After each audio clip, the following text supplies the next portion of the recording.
Adam Wardzinski is a Polish black belt representing Czechmat. He competes in the 94 kilo class, and he's the first ever European black belt world champion. In the past 12 months, he became only the 10th individual to complete the IBJJF Grand Slam in the gi, winning the Worlds, Euros, Panams and Brazileiros in a single season. Today we're going to be looking at the good, the bad and the ugly of his strength and conditioning. Let's begin with the good. This program doesn't really have any gaping holes that I can see. There's an emphasis on moving in all three planes and directions, lifting with control and good technique throughout. He's training explosive strength and reactivity with jumps and plyos, and you can see him doing a bunch of deep tail work to be able to handle those forces in the inner range of motion. Shout out to my friend Matt. He doesn't Olympic lift, but he's using accommodating resistance in the form of bands and chains to increase power output. He's hitting all the major patterns with his higher force lifting, and it's being supplemented with some single joint lifting on top, notably a lot of hip and groin work, presumably for the guard. He's also making good choices in terms of his high intensity conditioning. Now the bad.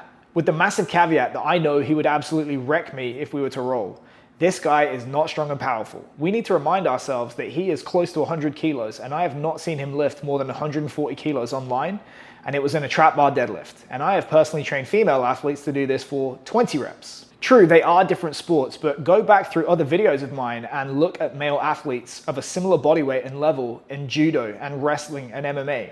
The outputs are much higher, so perhaps we still have a long way to go in terms of our training culture in jiu-jitsu relative to the other grappling arts. What are the implications of this? Potentially, we're going to miss out on actually creating the adaptations that we're trying to train in the first place. We can't just go through the motions. We have to create a state of stress and alarm in the body to persuade it into adaptation, and that comes from intensity, and where strength is concerned, load. Ironically to me, it's the breadth of all the stuff that he's trying to do in a single session that might be his undoing. If he did half as much stuff but trained twice as hard, he'd probably be a lot stronger than he currently appears to be. Not to mention the fact that with the sexier stuff like bands, chains, power work, and med balls, they exist to develop the ability to express the force that we already have more quickly. The problem is, if you don't have a ton of force to begin with, it's like trying to fire a cannon from a canoe. In his defense, he might have been even weaker when he started out. He does have a very busy jiu-jitsu schedule, and he's already 34 years of age.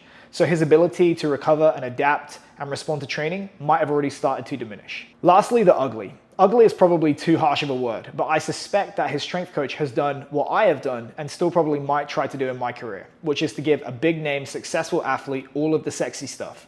You want to do a good job, you want to impress, and you want to keep them entertained. But to me, it just feels like too many different things being plucked at random. I don't think he's necessarily earned the right to use all this stuff in terms of his strength, and perhaps there's not a clear vision of how all these elements might fit together into the overall vision of a long-term program. Nonetheless, he's healthy, he's winning, and it certainly appears that this programming has coincided with the most successful period of his career. I would give it a C.